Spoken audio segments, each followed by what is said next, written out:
I rise, Mr Deputy Speaker, to speak in favour of the motion that's laid before the House today. Mr Speaker, the UK that Scotland voted to remain part of in 2014 is gone. Brexit has seen to that. The security and the freedoms of our place in the EU, as promised, with that no vote, is gone. Here we are. The revisionist history. I do find it perplexing that after all these years, this narrative has not only snowballed, it seems to have been solidified, cemented into place. And for some strange reason, people are genuinely of the belief that the SNP's deliberately manipulative version of events is in fact the reality of the matter. Scotland was not promised that the only way to remain part of the EU was to vote to remain in the UK. Scotland did not vote 55 to 45 to remain in the UK on the basis of a promise that it was the only way to remain part of the EU. Buying into this narrative allows the SNP to do exactly what they intended to do when they started the shit to begin with. Because they are revising history, and the assumption is, or the implication behind the scenes, is to try and make it appear as if this has always been about the European Union. That takes precedence over independence. That is what drives the ambition of this country. That's what drives the mindset of the people. We're all about the European Union here. Why else would we have voted to remain part of the UK that's so bad and toxic for us? Well, it was the only way to secure that sweet, sweet EU membership. It's a load of shit. Their proof? One screenshot of a tweet from the No side. Oh, a tweet. Despite the fact, in fact, I'll just play the video. I've done this before, but as I said, they want to continue to repeat themselves. I feel obliged to do the same somewhat. So.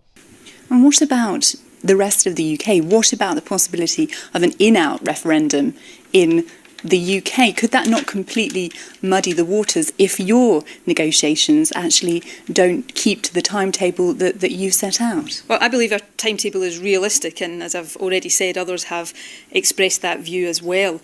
I hope and I expect that by the time the UK has a in-out referendum, if that does happen, then Scotland by that time will have become an independent country. But I think the position of the UK government and David Cameron in particular does really underline the fact that the risk, the threat to Scotland's continuing membership of the European Union doesn't come from the prospect of Scottish independence. It comes from a growing Euroscepticism within the UK government and that possibility of an in-out referendum. I believe that would be the wrong road for Scotland to go down, but that would be the risk for Scotland if it opted to stay within the United Kingdom. So, this is a clip from 2013. At the time, of course, Nicola Dunlopes was running this campaign and they ran up to the 2014 referendum, where in the event of independence, Scotland would just instantaneously inherit the UK's EU membership. Of course, it later transpired that that wasn't to be the case, but at the time of when this was recorded, she was off that belief, or at the very bare minimum, that's what she was saying anyway. But given that, she also says that due to us instantaneously inheriting the UK's EU membership in the event of independence, it actually is more likely that the threat to Scotland's position within the European Union doesn't come from independence. Oh no, it actually comes from the growing Euroscepticism that's beginning to fester within the UK. Also, in that clip, as you heard, she makes reference to the potential on an EU referendum in the event of David Cameron getting elected. Point in case here, however, is that despite their best efforts now to revise history and imply that we were promised in 2014 the only way to remain in the European Union was to vote to remain in the UK, that is shit, because they, as far back as 2013, themselves were acknowledging that there was the potential of the UK leaving the European Union in the event of David Cameron getting into power, then by extension holding a referendum on EU membership. So something's not quite right there, because if they had that in mind, then it would have made no sense to buy wholeheartedly into some alleged promise pertaining to remaining in the UK to stay part of the EU, knowing damn well that that would have potentially have meant leaving the EU anyway, almost as if they're revising history. But this is the point. Revisionist history in order to conflate European Union membership with independence, in order to justify all their shit to try and get back into the EU. And this is the problem with unchallenged narratives, because nobody at any point has ever called them out, refuted what they say, or given them a rebuttal, or even at the very bare minimum held them to task. No, they're just allowed to say this nonsense repeatedly. And the worst part about it is, not only does it convince some people who are on the fence, it's the younger generations who are maybe too young, who were too young at the time to really know what was being said. But now they're of voting age, and they're ripe for the picking, and they're all convinced, because of lies. It is vital that we have a choice. And the choice is thus: we can choose the insular chaos of this place, we can choose to continue to live amid the ruins of this broken union and among the self-destructive whims of these two parties, or we can choose a different way. We can choose to be free from the perennial damage of Brexit, the worst of which is still to bite. We can have the choice of what priorities are for the Scottish people, the choice of how we plan and deliver on our green future, on how we treat the most vulnerable in our communities. As I said, no person is illegal to be a member of the European Union. We can choose our independence, and with that, Scotland could be part of a huge single market, which is seven times the size of this shrinking UK market. If we look north to Norway, its national income per head is around 48% higher than that of the UK's. Ireland's 45% higher. Denmark, 30% higher. The Netherlands, 25% higher. Austria, 24% higher. All comparable nations to our wee bit of Hill and Glen. It's becoming ridiculous. And I said this, for me, this comes down to a very basic point. And I said this last night on the final of Make Me Prime Minister. I said that... No plugs for the programme. I said that the choice to remain in the Union or not lies with the Scottish people. It is for no Tory politician, no Westminster politician, no politician anywhere to decide whether or not the people of Scotland should have a choice to decide if they want to be in this union. That is for the people who live here. Wants to put it to the test. Let's allow the Scottish people to look at all of these things and make a decision in a referendum. That, after all, is the democratic thing to do. And let's not forget, Presiding Officer, that the future the vast majority of people in Scotland want, which is one inside the European Union, is now only available to Scotland if we become independent. We will show how businesses can benefit from independence. With EU membership, they'll be back inside the world's biggest single market. Independence, we can rejoin the EU and be back inside the world's biggest trading bloc. Independence opens the door to Scotland rejoining the EU and the single market. So I'll let the clips just play out there, just to showcase yet again the latest example of somebody parroting the talking points that the SNP have coined for some time pertaining to Scotland's choice, Scotland's future. It's our choice. It's not up to the Tories. It's not up to Westminster to stand in the way of Scottish democracy. And if you oppose that, then you are a democracy denier, you know. Again, revisionist history, somewhat completely conveniently forgetting their own part to play in all of the democracy denial pertaining to Brexit, you know, stop Brexit, etc., etc. But just to showcase something here, all this talk about Scotland's choice, because in the midst of Thin Lips in particular, but not limited to, conflating consistently independence with EU membership, just back in 2021, she effectively came out and said that they had no intention of holding a referendum on EU membership in the event of Scotland winning its independence via Indian F2, implying, of course, that the two were synonymous, implying that it was a double referendum of sorts, you know, meaning a vote for independence was a vote to join the EU. That's what it meant, because that is what it's always been about. So for them to talk about democracy denial, for them to talk about choices, it's a bit rich, you know? Because in order to get to this point, the point that we're at now, presently, the unchallenged narrative, etc., in order to get to this point, they have to spend years, and I mean fucking years, trying their damnedest to conflate independence with EU membership, and in part that involved the revisionist history, etc., constantly revising history, such as the claim that we only voted to stay in the UK in 2014 because it was the only way to stay in the EU. It's all part of a long standard plan that's really starting to come into full fruition now, you know? It's a bit hypocritical, is it not, to talk about the Tories and whether or not they should be able to stand in the way of Scottish democracy when they themselves are removing your ability to decide whether or not you wish to rejoin the European Union or not. They are deciding that for you. How is that any different? How is that respecting democracy? It seems to me as if we do go down this route of a referendum, you've got two choices. And there are two choices that have been put into position selectively by the SNP. Two possible outcomes. There's no third option. None of this is about independence, irrespective of how damn fucking tired they try to convince people that nation states with little to no sovereignty within the European Union are in fact independent, right? It's just nonsense. They're using the talk of independence to temporarily gain independence in order to leapfrog back into the European Union at a later date, because that is all this has ever been about. You know? And they say it so matter-of-factly now. You know, gone are the days where they were a bit coy about what they were really up to. Now they just say it openly. And it's remarkable, really.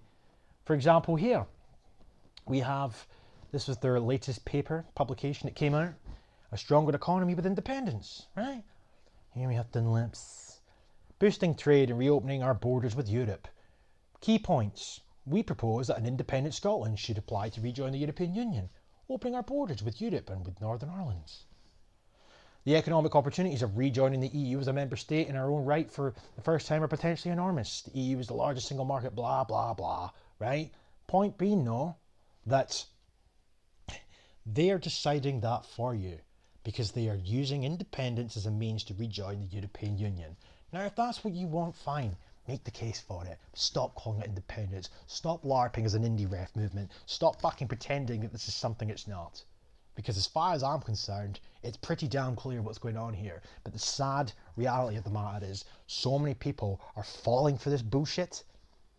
And I have no idea how. How at this point, it could not be any more transparent what is taking place here. Really. They're removing your choice. They're removing your ability to decide. But yet they'll simultaneously cry democracy denial to those who oppose their shit. You know? Mad how that works. Self-appointed moral high ground. You know? As if they're really there for you. Fucking remarkable. They didn't care that much about independence when they were trying their damnedest to stop Brexit for all those years. What would have happened if they were successful? What would have happened if the UK had voted to remain in the European Union? This wouldn't even be a conversation now.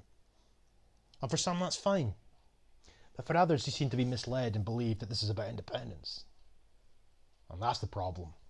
Believe that Scotland's best future is independence in Europe.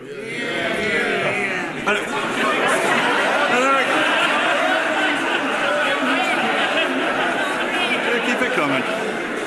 And that's what they believe. Independence, quote unquote, in Europe. And because that's what they believe, they've removed your choice on whether or not you wish to go back into the European Union in the event of obtaining independence. But yeah, they care about you, yeah? Mr. Speaker, I really would urge the members opposite to show a little more respect. Because it's not just us. It's not just us. It's not just the SNP. And I will not be shouted down. It's not just the SNP.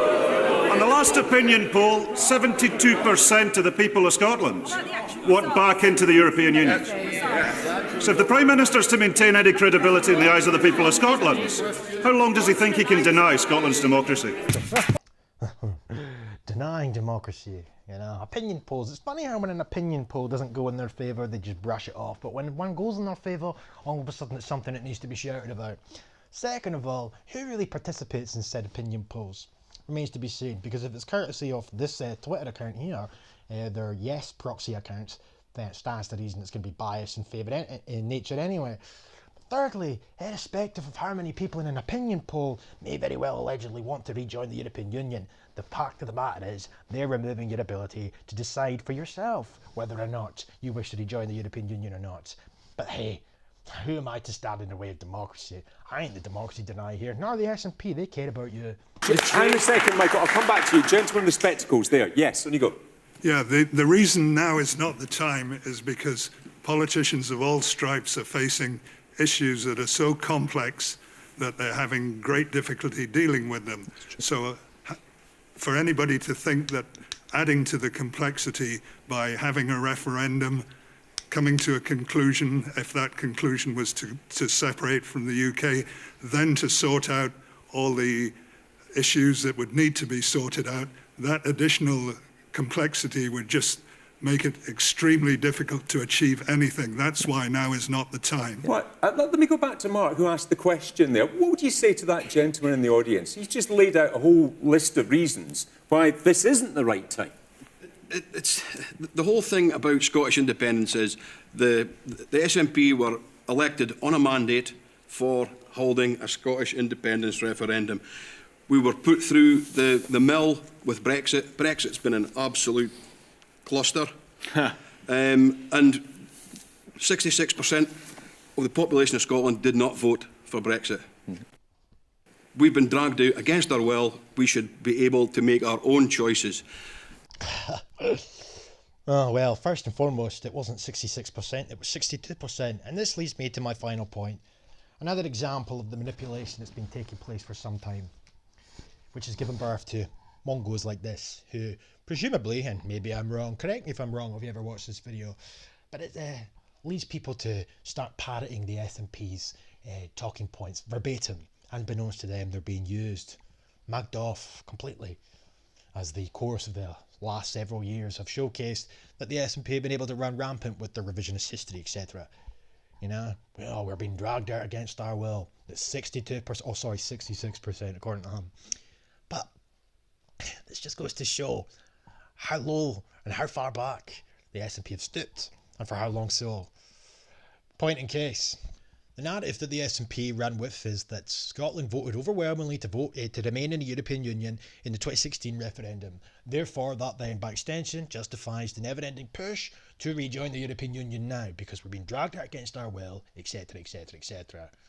Well, isn't it funny how just days before the EU referendum, Dunlips came out to instruct her supporters, who, by the way, gave them the landslide victories in 2015 and 2016 in the elections in the run-up to the EU referendum, Dunlips instructed her new growth of support that the only way that they could see a referendum in the future, an independence referendum, was if they voted to remain. The premise for independence does not arise if they vote to leave the EU.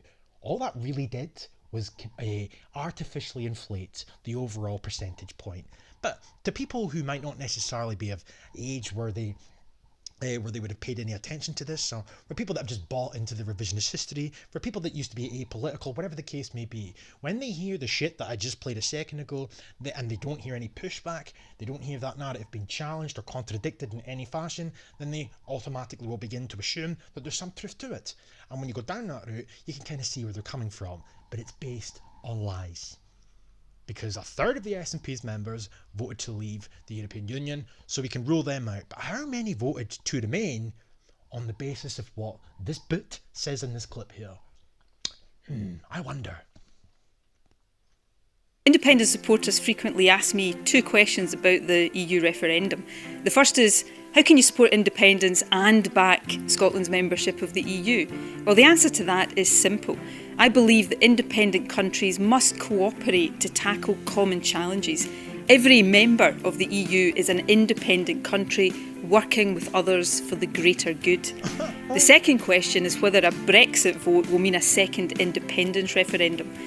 Well, here's what the SNP manifesto at the recent election said about that. Bear in mind, this video is titled Why Independent Supporters Should Vote to Remain in the EU this Thursday.